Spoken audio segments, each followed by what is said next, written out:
Kung may madadagdag sa kasalukuyang minority block, edi baka pwede na kaming mag-vie para sa minority block sa 20th Congress din. Pero magiging interesante talaga ang pag-organisa ng Senado.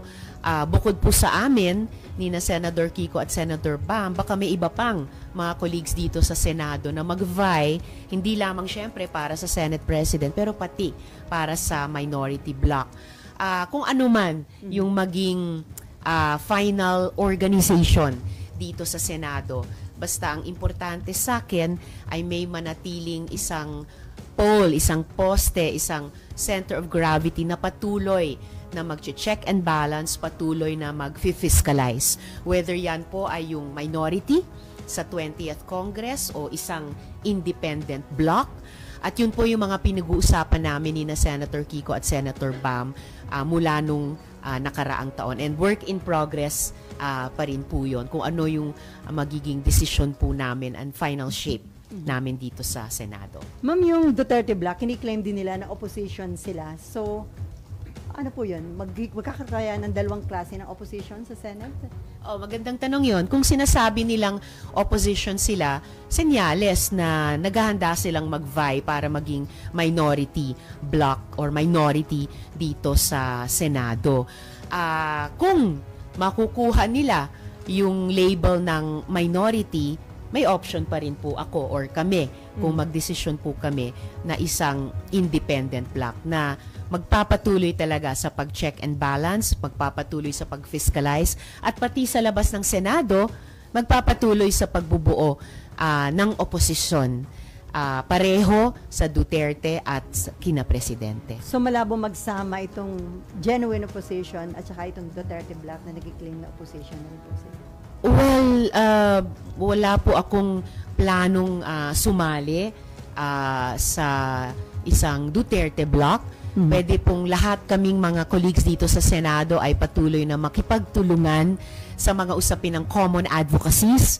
Ito man ay proteksyon sa kababaihan, ito man po yung iba pang binanggit kong priority legislative agenda pa rin sa huling 2 linggo ng sesyong 19th Congress, pati sa mga public services at utilities tulad ng tubig at saka kuryente at yung pagsugpo sa POGOs. Pero sa mga usaping politikal at mga susunod na elektoral, tingin ko importante panatilihin at lalong palawakin, lalong palakasin yung pole na oposisyon. Sa Senate Presidency, meron ka bang balita, ma'am? May mga nag-a-aspire na ba na nakikipag-communicate sa inyo para kuhanin ng suporta? Wala pa naman po. Well, yung mga nababalitaan ko ay pareho sa mga nababalitaan ninyo at ibinabalita rin ninyo sa amin at sa ating lahat. And of course, that will be a matter for the majority to decide. Okay, RG. Ma'am, would you be interested in the minority leadership? Ikaw mismo yung mag-minority leader. Of course, yun naman yung pangarap ng alinmang minority of an outgoing Congress, lalo na kung nakapagpanalo ng mga dagdag na kaalyadong senador, halimbawa, ay magbuo pa rin ng minority sa susunod na Kongreso. But as in everything sa pag-organize ng Senate, it's a matter of numbers. So kung, itutukoy ng majority yung Senate President, posible na yung ibang bloke na may susunod na pinakamalaking bilang ng miyembro ay i-claim nila yung minority. Kahit ganun ang mangyari, may plan B pa rin naman ako, which is the independent bloc. Ma'am, you're totally ruling out joining the majority. Para sa akin, sapat na yung nakaraang 9 na taon. Marami-rami ang napagtulungan sa mga miyembro ng majority. Depende sa mga advocacies. Maraming happy bills na itinawag. Maraming investigasyon din. Maraming budget interventions. Pero para sa akin, para maging consistent sa nakaraang 9 na taon at lalong maging consistent sa mga susunod na taon hanggang 2028, 2034, 2040, importanteng manatiling consistent na hindi sumali sa majority, lalo na kung hindi naman ako kaalyado ng administrasyon, at mag-provide ng alternative pole or center of gravity para sa mga opposition and in the other independent forces, pati sa labas ng Senado. Ma'am, yesterday the President said na ayaw niya na ng kaaway, gusto niya ng unity. Again, we heard that word again. Kayo, ano ang posisyon niyo dyan? Oh well, who can argue with unity, no? Unity with a lowercase u. Lahat ng di lang Pilipino, lahat ng tao mas gustong nagkakaisa tayo lagi sa lahat ng espasyo. Of course, politics is a very competitive arena. So, ideally may principled unities, pero sa panahon ngayon na napaka-diverse talaga ng mga boses nating mga Pilipino, at talagang palagay ko naghihingi ng representation at nagpakita ng lakas yung mga puwersang iyon nitong nakaraang eleksyon, that it's important para sa amin na nagtatrabaho sa loob ng political institutions to provide that pole or that center of gravity and that leadership para mag-contest sa mga nangungunang paksyon sa ngayon. Pero ma'am, yung willingness niya to reconcile with Duterte's, hanggang sa anong level ba dapat yun? Good luck po sa kanila kung papaano nila magagawa yun. Of course, the level, it's up to them to determine. Ako, mas nakatutok ako sa pag-isahin namin, hamigin, i-consolidate namin lahat ng mga puwersang sumuporta sa Akbayan, sa Kikobam, pati sa ML, party list, and take that ball and run with it forward. Pero ma'am, yung reconciliation, it doesn't mean na kalimutan na kung ano man yung mga kinakaharap na mga issue at kaso ng ilang pamilya doon. Well, since si Presidente ang nagbabanggit ng reconciliation, siya at sila ang kailangang mag-set ng terms. Hindi naman ako, wala naman akong makialam doon. Mas talaga tututok ako sa isang tunay na pagkakaisa sa hanay namin. Okay, ma'am. Nabanggit nyo kasi pa ulit-ulit yung 2028. Yes, It's also in everybody else's minds. We're an election-crazy country. Would you now consider running for president? I think yung ganyang tanong and yung natural competition about it naturally will come somewhere up the road pa. Pero ang priority ko sa ngayon, at sinasabi ko yun sa lahat ng mga kasama at kaalyado, lalo na itong unang 9 na buwan after the election, pag-isahin talaga, hamigin, i-consolidate to a greater degree than we were able to do after 2022. Mag-consolidate kami, kahit yung process of selection ng strongest possible slate namin sa 2028 na lalaban at mananalo, we can decide that somewhere up the road.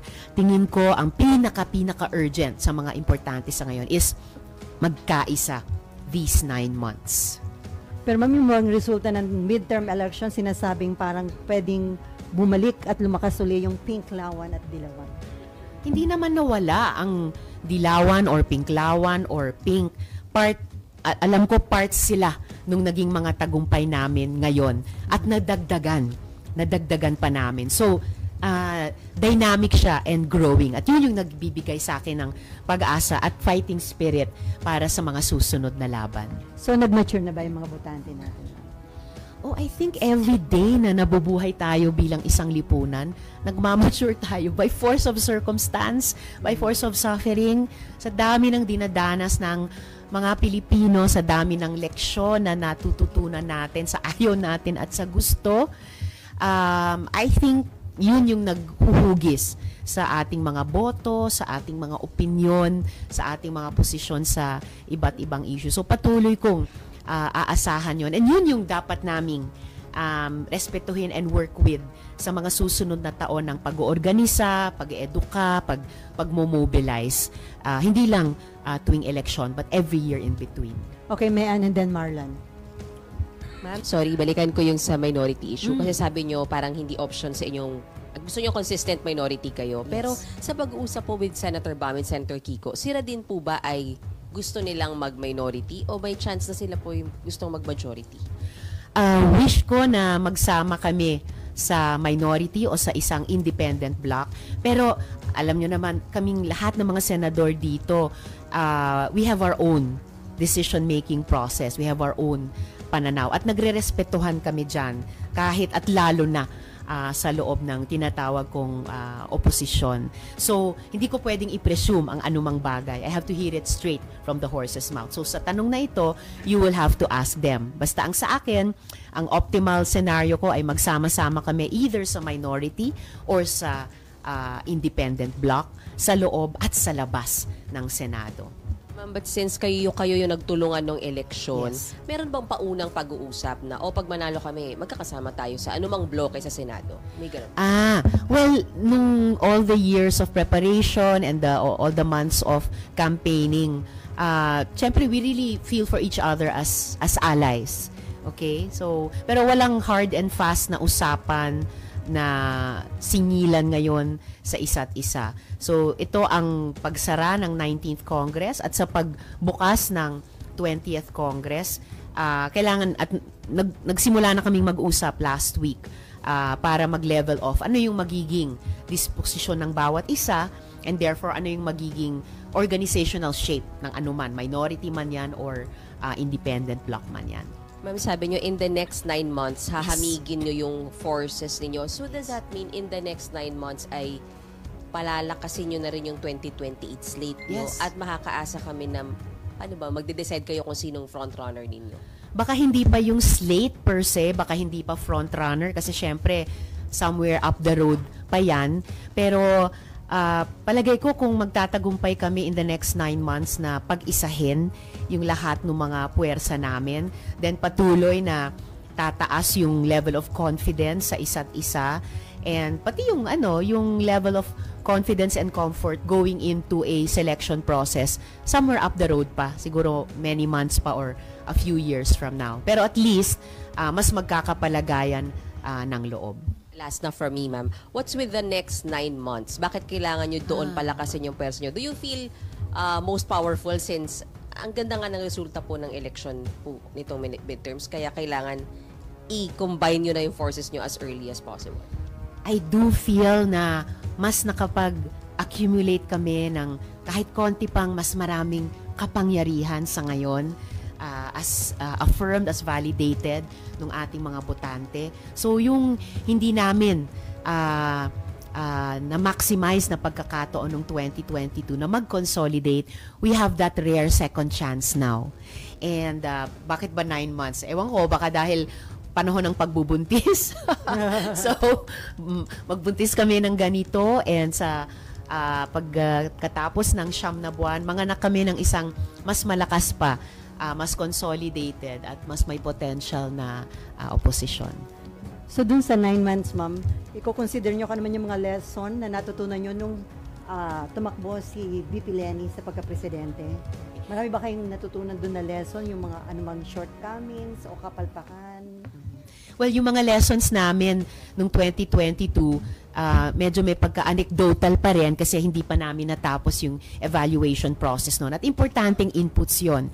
Pero mag-e-evaluation process kami dito sa performance namin sa 2025 midterm elections para mas ma-internalize namin, mas ma-institutionalize din sa institutional memory ng opposition sa Pilipinas at para ma-apply namin, matutunan namin at ma-apply namin sa mga susunod na electoral contests. Sino makakasama nyo dun sa gagawing assessment na yan? Well, lahat ito ay happening simultaneously, yung pag-uusap sa aming tatlo ni na Sen Kiko at Sen Bam, yung pag-reach out sa mga puwersa ng isa't isa, no? So yung mga partido namin, yung pag-reach out sa iba pang mga allies, yung pag-reach out sa mga kaalyado din sa iba't ibang mga institusyon. May sariling proseso, yung mga kasama sa House. Gusto kong makapag-reach out sa mga kaalyado namin sa mga local government units at sa iba pang mga bahagi ng gobyerno na may mga kadiwa kaming nagtagumpay din. So before Marlon, ma'am, possible na sa 20th Congress, 3 block magkaroon sa Senate, minority, majority at independent block? Posibleng-posible or highly probable or sigurado. Kasi kahit siguradong may mabubuong majority, siguradong may mabubuong minority,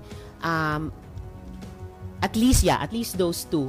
So, yun sigurado. And probable Kung ibang bloke ang makakuha ng title ng minority, magi-independent. Magkakaroon talaga ng independent bloc. Okay, Marlon. Ma'am, balikan ko lang yung tanong ni RG kanina. So, open po kayo or you're considering the possibility na kayo yung maging standard bearer ng liberal progressive sa 2028?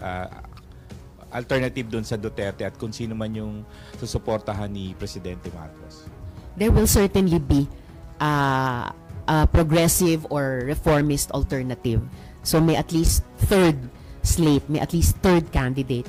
Hindi ko pa talaga alam kung sino-sino iyon. Kasi magiging bahagi yon ng selection process na I'm hoping madesenyo namin after the first 9 months ng pag-unify ng mga puwersa namin. But you're open to that possibility na kayo yon and you're not saying no? I'm not saying no. I'm open to all possibilities. At yun yung hinihingi ko din sa lahat na mga kasama sa opposition or independent bloc na maging bukas kami sa lahat ng possibilities at sa isa't isa, alang-alang sa opposition at alang-alang sa ating mga kababayan. Will you also be open to cooperating, coordinating with other political blocs na anti-Duterte, anti-Marcos? For example, yung mga NDs or yung iba pang independent na politiko? May experience na kami working together with other blocs sa Democratic Left, and may mga sections na nandun na sa hanay ng sumuporta sa Kiko Bam, Akbayan, ML, etc. na meron na ring historic working relationships with other forces beyond yung nakasanayan naming Dem-Left. So, let's see kung papaano mag-evolve yung confidence building process. Basta dito sa first 9 months, unification muna dun sa mga magkatrabaho nitong kampanya at saka yung may historic working relationships na and yung that level of confidence and trust in each other. Pag nagawa namin yung homework na yon, yun yung solid core from which we can further expand or explore. Kung considering yung naging result ng midterm election, sa tingin niyo naghahanap na ng alternative ang publiko? Naapagod na ba sila sa mga political bickerings, yung mga bangayan? I would like May to ganun kayong believe observation? na ganun, well, ganun yung isang hopeful understanding ko sa mga resultang ito, sa outcome na ito, na by human nature, napapagod ang mga tao sa away, at the same time, na-appreciate nila yung palaban, and at the same time, gusto nila na may mga positive proposals. So, hindi lang panay away, pero may principle na stand din sa mga away, at saka may solutions na gustong buuin kasama ng mga tao, kasama ng mga botante. At yun yung gusto kong mas ma-generate namin sa opposition in the next months and years. Okay, before si Baby Lynn, si Nim pa lang may patanong, ano daw yung mga committee chairmanship na inyong tatargetin sa 20th Congress? Well, kung may committee chair pa ang at least independent bloc or optimally minority, of course, gusto kong manatiling chair ng Women, Children, Family Relations and Gender Equality Committee. And I think sa mga susunod na taon din, lalong magiging importante yung mga komite na may kinalaman sa ating ekonomiya. Kasi dun talaga patuloy at lalong umaaray at projected na lalong aaray yung ating mga kababayan ang mga usaping pangkabuhayan. Hindi daw target ng grupo nyo yung Blue Ribbon at Agriculture Committee? Wow, wish ko lang. Kung abogado lang ako, wish ko lang makapag-vie para sa Blue Ribbon. Talagang ma-optimize, ma-maximize sana namin yun. Yung agri, syempre, walang ibang subject area expert dyan sa buong Senado, kundi si Senator Kiko Pangilinan. Ngayon wala na Senator Cynthia, so pwede na. Okay, Baby Lynn. Good morning, Senator Risa. Good morning, Sally. I would just like to know how you would define minority. Will there be a genuine minority, simple minority, real minority? How will you categorize that, and how will they impact legislation, the impeachment proceedings? How will the dynamics be, ma'am? Salamat. The dynamics have always been interesting. We can look back on many precedents ng genuine or real minority. Modesty aside, yung minority kami sa ilalim ni Senator Frank, nung 6 kami, nung 17th Congress, naging 4 kami, nung 18th Congress, still under Senator Frank. And I'm very happy sa nakaraang 3 taon namin bilang minority ni Minority Leader Senator Coco Pimentel. Kung saan tulad ng mga nakaraang minorities, nakapagtala din kami ng ilang mga tagumpay by leveraging our small number, by taking sharp positions on issues. So itong papasok na 20th Congress, of course, minority naman at the basic level defined yan numerically. Kung sino yung nag-vie para sa Senate President pero natalo, that's one path, would take the minority leadership. Nababalitaan natin, merong ding blocking ngayon na posibleng mag-vie for minority leadership by simple fact of their having the possibly second biggest number as of now. Siyempre, lahat ng mga numbers na yun will be made of record on the floor only during the election. So, yun. And that's why I said na kung may ibang bloke na makukuha yung title ng minority at hindi kami nagaling sa opposition or independent forces, that's why option yung independent bloc. Yung usapin ng impeachment, of course, weighs heavily, as it did during the campaign, weighs heavily on paano organisahin ang Senado. So yun, I think there are numerical but also substantive basis sa pagbubuo ng minority sa ngayon, and are failing to get that title, at least an independent bloc. And importante, lalo na leading up to 2028. Okay, before RG and Mean, ma'am, kahit na open nga si Presidente na makipag-reconcile kina BP Sara sa mga Duterte, obligasyon niyo pa rin na ituloy itong impeachment trial laban kay Vice President Sara Duterte? Well, obligasyon po ng Senado yan, batay sa konstitusyon, dahil tinransmit ng House yung kanilang articles of impeachment sa amin. And napansin nyo naman, kahit during the campaign, may nasimulan lang ilang preliminary steps. Mga simpleng pagpapasukat para sa impeachment robes, maya't maya sumasagot si SP sa mga tanong ninyo tungkol sa impeachment. So, I expect that as a matter of course, ayon sa utos ng konstitusyon, sisimulan na namin yung mga further preliminaries nitong susunod na session. Pero with the new composition daw ng Senate, malaki yung chance na ma-acquit si BP Sara. Do you think so, ma'am? I think tulad sa kasalukuyang komposisyon ng Senado, magiging pahirapan for either side. Ipaglalaban ang bawat boto because we have yet to hear even the first piece of evidence. At doon naman kami babatay at dapat bumatay. Bilang senator judges na exercising neutrality, we have yet to hear the first voice of the first prosecutor to present the first evidence on the first article of impeachment. So, kumbaga, nasa genesis pa lang tayo. So, kahit it is a political process, you're hoping na ibase ng mga kasamahan nyo yung kanilang boto, depende sa ebidensya na may pipresenta, ma'am. Yun yung dinedemand ng Constitution sa amin. And sa Senate, we always presume good faith on the part of each other. So, yung ugali ko, yun din yung inaasahan ko sa mga colleagues. Okay, RG, and then sino pala? Sorry. Mab first. Si Mab muna, Mab. Kanina pa nga pala si Mab, sorry. Ma'am, going back lang po dun sa Senate presidency, meron na po bang kumausap sa grupo ninyo? Because we have heard na Senator Cheese and former Senator Tito Sotto actually talked to some groups daw po. They haven't talked to us as a group.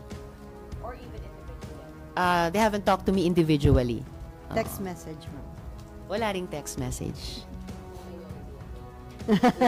At most. Ma'am, Pero take note, ang minority, kahit pag hindi kinakausap, nagsasalita. Ma'am, linawin ko lang po, kasi di ba when we talk about blocks, usually parang, okay, pare-pareho tayo ng boto. Would it be the same for you and your group? On bills and what? Yes. Well, sa karanasan ko sa nakaraang 3 minorities, kanya-kanyang boto pa rin. But of course, we talk.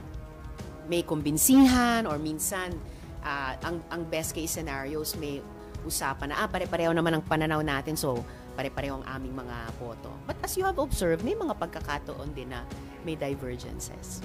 And it would be the same during the impeachment trial. Each senator judge, of course, has to cast his or her vote. Ang pine-presume ko lang ay unanimity sa disposition, sa ugali na neutral senator judges voting on the basis of the evidence presented. Okay. And then Raymond, RG, and then Mayan, and Danielle. Sige. Morning, Senator. Balikan ko lang yung consolidation of forces.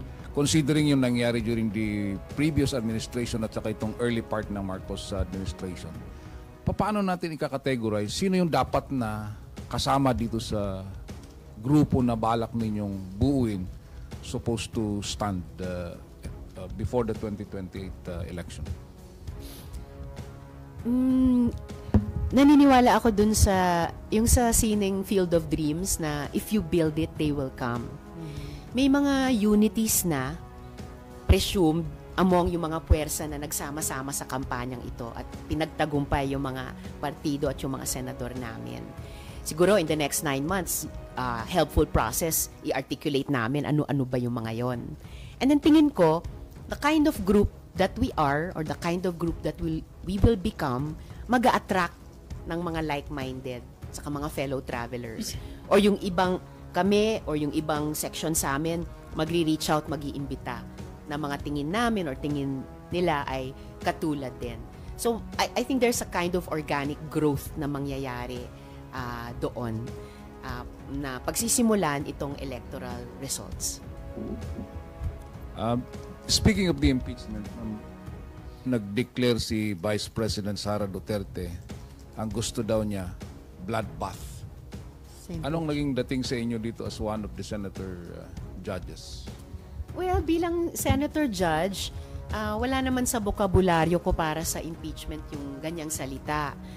But as I said, and I am committed just to have that neutrality demanded of judges, and in particular in the case of impeachment of senator judges, I think very like in aspiring to be like in a courtroom, very cold and clinical yung pagpresenta ng mga ebidensya. Didinigin naming senator judges yung mga prosecutors, whether from the House or private prosecutors as the case may be. So yun, magkaibang konteksto siguro yung pinag-uusapan sa ganyang salita. And for me, the only vocabulary that matters sa impeachment ay yung sinabi na rin dati ni SP at sinasabi ko pa ulit-ulit, yung neutrality and yung pagiging senator judge and voting on the basis of the evidence. Inappropriate ba yun, ma'am? Yung ganung term, bloodbath? I'll just say na iba yung bokabularyo ko, and yung bokabularyo ko yung gagamitin ko para sa impeachment.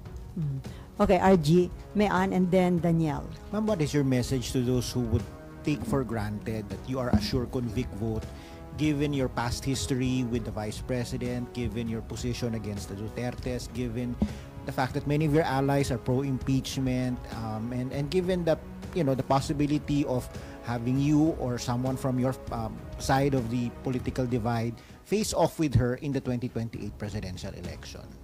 So, ang message ko lang ay yung katulad nung sinasagot ko paulit-ulit, basta impeachment. Neutrality of a senator judge, judging on the basis of the evidence. Ganun lang. Na-distill na to its essence. And that's it. That's my message even to anyone, even to her. Mamaiba lang ako ng konti. Anong prospects ng divorce bill in the 20th Congress? Yeah. That's my only question. Okay. O yun, pag hindi pa rin mabigyang daan yung continuation of second reading, interpellation, kasi pending na siya. Na-interpellate na twice ng mga colleagues ko ang dissolution of marriage bill. We will refile in the 20th. We will simply refile. That's my commitment. Okay, before ma'am, dahil dun sa mga naging issue sa 2025 national budget, according to Malacanang, si Presidente plano na talagang personally i-monitor yung magiging process sa proposed 2026 budget. And willing daw siyang umupo kahit sa BICAM. Your comment on that, ma'am? Kahit willing si Presidente, he cannot. He should not. Hindi pinapayagan niya ng konstitusyon. The power of the purse is wielded by Congress and Congress alone, not the executive, not any member of the executive, not even the chief executive. Sapat na yung executive ay magpadala ng national expenditure program sa House. From then on, it is in the legislature's hands and in our hands alone. Paglabas sa BICAM na 2 panel lang ang uupo, saka lang magkakapapel ulit ang Office of the President to either sign or line item veto. Kung as observer, not allowed din, ma'am? Walang papel ang Presidente bilang observer sa BICAM, sa Konstitusyon. Pag ipinilit yan, baka magkaroon pa sila ng problema. Encroachment yun sa inyong power of the purse. Baka kasuhan sila or, di ba? I mean, di pa nga out of the woods dun sa mga inireklamo sa kasalukuyang budget namin 2025. Magdadagdag pa ba sila ng problema sa 2026 budget nila? It's their call. But I think it's wrong. So ano na lang yung dapat gawin para hindi na maulit yung mga nagiging controversy sa approval ng national budget, like dun sa nangyari sa 2025 budget? So, iniintay ko yung magiging desisyon ng Korte Suprema sa inihain ng kaso. May mga proposed reforms, budget reforms na magaganda na inihain, halimbawa ni Senator Ping Lacson. Maraming long-standing proposals sa budget reforms, yung mga budget reform advocates, na yun ang mas unahin dapat naming i-consider at isagawa kaysa papasukin si Presidente sa BICAM. Okay, Mean. Ma'am, actually yung sa bloodbath din yung tanong ko. So, kayo po muna, how are you preparing or prepared na po ba kayo to be a senator judge for the upcoming impeachment? I am preparing with my Legis team. We will be consulting with some additional colleagues of theirs from the legal profession. Paano talaga mag-engage ng matalas at epektibo sa impeachment process. Yung sinasabi ni VP Sara na gusto niya or expecting siya ng bloodbath, are you also expecting na matindi yung bakbakan pagdating ng impeachment trial? Especially because no less than Attorney De Lima po ay isa sa mga prosecutors at isang lawyer. Well, I'm expecting matindi ang bakbakan sa ipepresent na mga ebidensya. And I'm actually very excited sa process. Unang pagkakataon itong magiging senator judge ako. I've observed trials in courts before. I've been a witness in an impeachment trial before, but first time kong magiging senator judge. So ganyang ka-importante at kabigat para sa akin ito at ganyang kaseryoso kong pinaghahandaan at paghahandaan. Sana lang, ma'am, believer kayo, ma'am, na pwede talagang tumawid ng diretsyo sa kabilang kongreso kasi may mga senators that they believe na kung yung simpleng bill nga nire-refile, ano pa ba yung impeachment complaint kapag tumawid to another congress na kailangan din daw i-refile. Kayo po, believer kayo na pwede talaga siyang tumawid? Based on yung mga legal opinions na nabasa ko na, sumasang-ayon ako na pwedeng tumawid. Besides, ang impeachment process, hindi naman siya legislative process tulad ng pagdinig at pagpasa ng mga panukalang batas. Hindi siya katulad ng proposed budget na kailangang matapos sa loob ng isang fiscal year. Hindi siya simpleng resolution din na iniimbestiga. Sabi nila, sui generis yan. And kaya naniniwala ako sa mga legal opinions na nabasa ko na pwede siyang tumawid. And I fully expect na yun yung mga ma-uphold pag nag-resume kami ng session at bubuin namin yung rules para sa impeachment trial na ito. Sorry, isa pa pala. Sa Prime Water, kailan po mangyayari yung inyong Senate inquiry? Do you expect itong June or sa July na? And hindi ba medyo awkward na syempre si Senator Camille Villar po ay makakasama nyo dito? Mas awkward kung tulad ng ipinanawagan ng maraming nagre-reklamo sa kanilang water service. Hindi lang sa Prime Water, pati sa dalawa pang pinakamalaki. Unfortunately, pinakamaraming reklamo dumating sa media at sa opisina ko on Prime. Mas awkward kung hindi kumilos ang Senate doon. So, pag-resume namin sa Hunyo, inaasahan kong ma-refer siya sa proper committee, and like every other resolution, ifa-follow up ko sa chair na ma-schedule nila ng pagdinig. Kahit isang hearing lang muna ngayong patapos na 19th Congress. So, Committee on Public Services, ma'am, headed by Senator Raffy Tulfo. Yes, hiniling ng resolution ko sa Committee on Public Services ito i-refer. So, ifa-follow up ko si Sen. Raffy kung pwedeng magkaroon ng kahit isang hearing muna. Okay, Daniel. Hi ma'am, 2 questions lang po. Ma'am, yung sa composition po ng 20th Congress, nakikita nyo ba na mas may chance na yung mga sabihin natin medyo controversial na bill like yung SOGI bill tsaka yung anti-teenage pregnancy? I really hope na the 20th Congress will finally be, magiging 10th Congress na yata yan na i-refile ang SOGI Equality Bill will finally be the Congress to pass the SOGI Equality Bill into law. And gayon din yung Teenage Pregnancy Prevention Bill. Dahil nananatiling national emergency yan, social emergency yan. Fake news lang kasi yung comprehensive sexuality education. Pero it really deserves to be passed alang-alang sa ating mga teenagers, sa ating mga teenage parents, at lahat pa ng mga stakeholders na sumusuporta sa ating mga teenagers. Ma'am, may we get your comment lang din po. Yung DOJ naghahanda na raw po ng documents para dun sa Interpol, para po kay Harry Roque. Opo. So, that was good news na natanggap na hihingiin nila sa Interpol mag-issue ng red notice.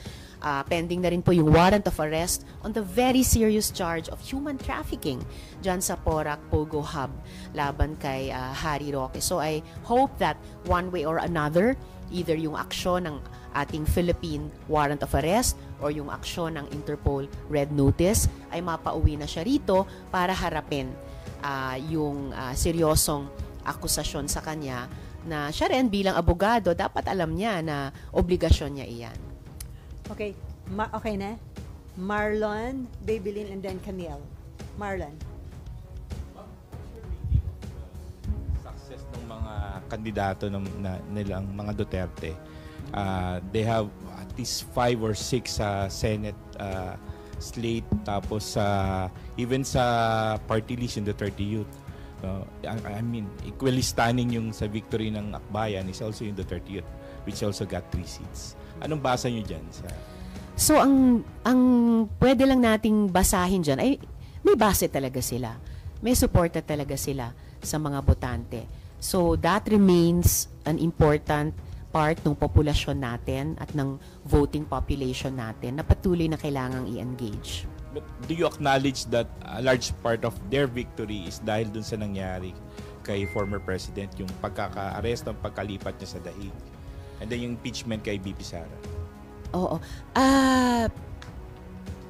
The absence of exit polls notwithstanding, susubukan ko pa rin i-argue na equal yung bilang ng mga tao na bumoto for one side or the other dahil sa mga importanteng events na iyon.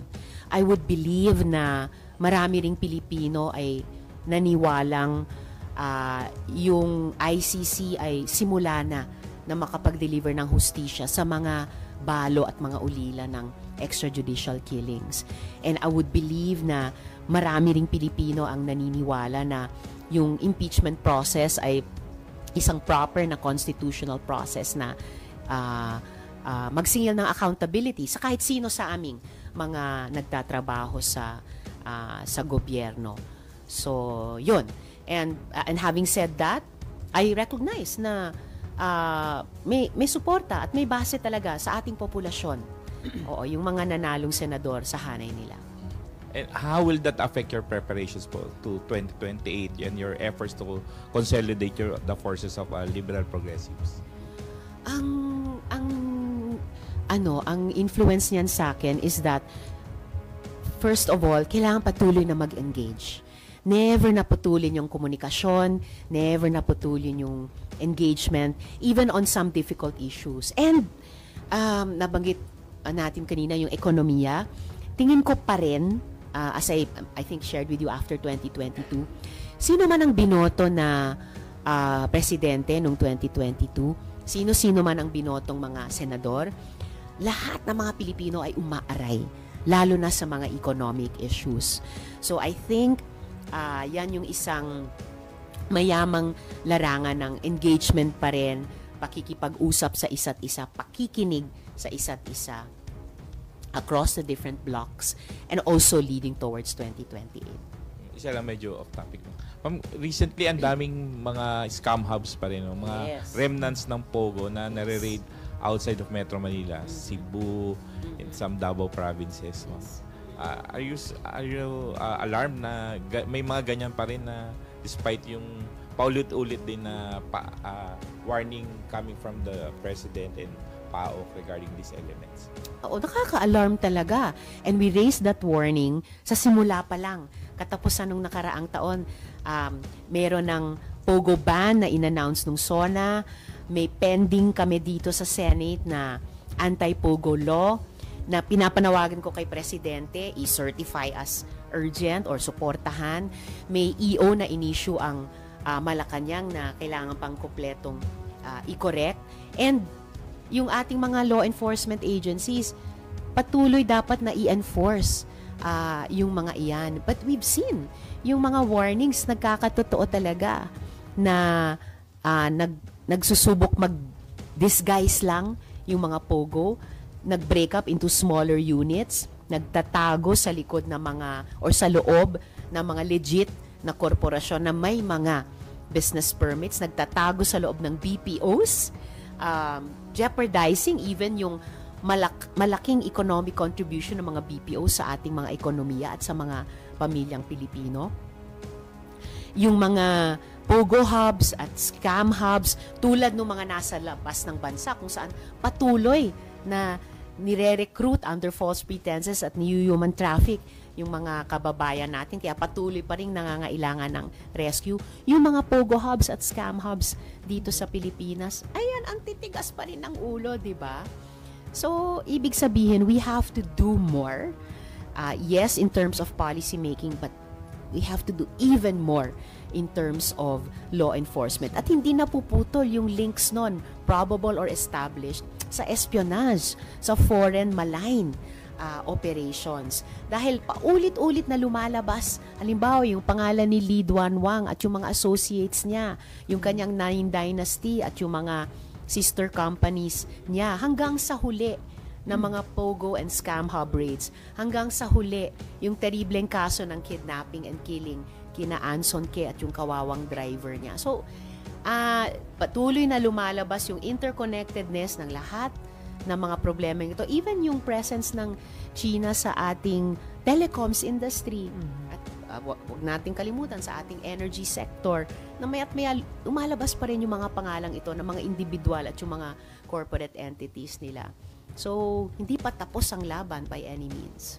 So yung approval, ma'am, ng proposed bill banning Pogo, kailangan yon before matapos ang 19th Congress? Ay nako, kung kaya pa naming magawa yon bago matapos ang 19th Congress, napakabuting gawain yon on our part. Isa yun sa na-mention ni Senate President Escudero na target nyo na ma-approve before na matapos ang 19th Congress. Very good. I support SP on that. Okay, may patanong lang si Nympha. Sa legalities and realm of possibilities, pwede ba na ipadismiss na daw yung impeachment case against BP Sara o mandated kayo na mag-trial? Mandated kami mag-trial and hindi madi-dismiss pero masasettle lang yan on the vote whether to convict or to acquit. Okay. Baby Lynn and then Camille. Senator, we are very happy that you are really preparing for this considering this is your first time. May naganap po in the first impeachment na hindi inaasahan ng marami. Merong pinapabukas na bank statement. And I was just wondering if you're also preparing for an off-the-cuff scenario, an extreme scenario. Halimbawa, may bank statement na hindi mapabukas. May mangyaring extreme. It's a different scenario. Are you also preparing for that kind of setting? Thank you. Well, Unforgettable nga, di ba, yung hindi pagpapabukas sa so-called second envelope sa unang impeachment process na iyan. But I'm preparing more for a regular impeachment process this time around, or I'm hoping for a regular impeachment process.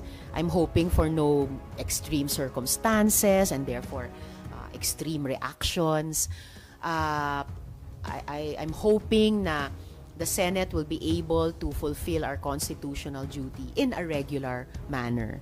Oo, para ma-deliver naman sa taong bayan yung prosesong dinedemand ng konstitusyon. Good morning, Senator Camille po. Senator, we all know na yung isa sa mga malalaking personality sa Pogo na hinarang niyo po para magkaroon ng Filipino citizenship ay involved sa nakaraang sinasabing kidnapping. Now, I would like to know, ano pong batas ang gagawin natin ngayong 20th Congress para masiguro na hindi magagamit ang ating kasi marami pong halos nag-approve na mga legislator nag-push para magkaroon siya ng citizenship. Meron po ba kayong balak na pagtibaying batas na masiguro na hindi po magagamit ang ating kongreso para sa mga ganitong uri ng character? And second question po, since this is related to treason, may balak po ba kayong mas palakasin at bigyan ng focus ang batas sa treason? Lalo pa marami pong nagsasabi na napakarami na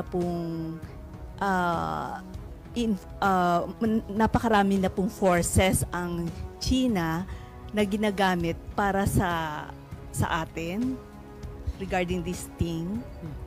I think hiwala yung usapin ng treason dito sa kaso ni Lee Duan Wang. Pero talagang nasabi ko na at nasabi na ng ilang mga colleagues, kailangan i-update halimbawa natin yung anti-espionage law. Keeping in mind yung napaka-threatening sa atin sa ngayon nung mga at least dalawang national defense or national intelligence law ng China na mukhang ginagamit niya laban sa atin.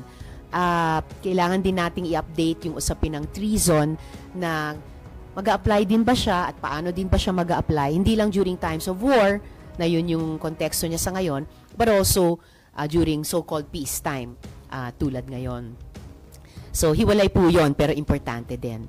And then dito sa usapin ni Lee Duan Wang, I don't think na kailangan naman namin maghain ng bagong panukalang batas para hindi maulit yung sitwasyong iyan. Patuloy lang dapat kami sa Kongreso mag-exercise ng due diligence at kapag sa aming pananaliksik may nakita kaming red flags or lalo na maraming red flags ay i-decelerate namin or tigilin yung proseso ng pagbibigay ng citizenship sa ganyang kaduda-dudang klaseng tao. Outside the Congress, mabuti may proseso pa ng veto na in this case, in-appreciate ko, in-exercise ng executive ni Presidente. And actually sa lahat naman ng mga naunang citizenship bills, actually sumuporta ako kasi regular naman no? So sana, wag naman sana, pero kung magkaroon pa ng isang kaduda-dudang citizenship bill, ay hindi na kailanganin yung action ng executive. Mapigilan na namin dito pa lang sa Kongreso. Ma'am, considering yung mga challenges at mga developments globally, ano sa tingin niyo ang dapat maging priority ng Senate sa 20th Congress? Kayo sa minority, meron na rin ba kayo napag-usapan? Ano yun? Hindi pa namin napapasukan yan in depth, pero well, salamat sa tanong kasi nabanggit ko kanina, di ba, yung gusto naming pumihit sa temang It's the Economy, Stupid.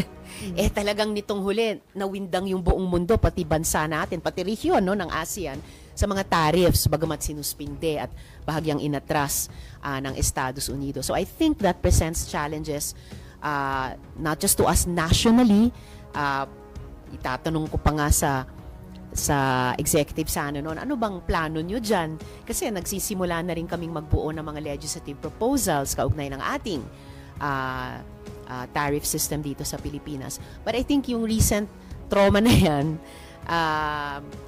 also presents challenges for ASEAN. So bukod sa nire-raise nating mga Pilipino sa ASEAN, kaugnay halimbawa ng Myanmar o dati ng East Timor, di ba? At saka tungkol sa West Philippine Sea at South China Sea, meron din bang regional economic, specifically tariffs response na pwedeng pag-usapan ng mga ASEAN countries? Kahit magkakompetensya din naman tayo sa usapin ng ekonomiya at saka sa tariffs, is there any area of cooperation possible, whether as a regional formation o dun sa sinasabing mga minilaterals between two countries at a time within the ASEAN? And then last on my part, ma'am, kahit itong si former Presidential Legal Counsel Panelo, naniniwala na si Harry Roque is not a victim of political persecution. Kaya parang ang kanyang advice sa kanya, come home and face your charges. O yun na nga, come home na daw. Yun na lang din ang yun. Ewan ko sa kanila. Pero, once in a rare while, sumasang-ayon ako sa sinasabi ni Panelo. So, dapat umuwi na si Attorney Roque.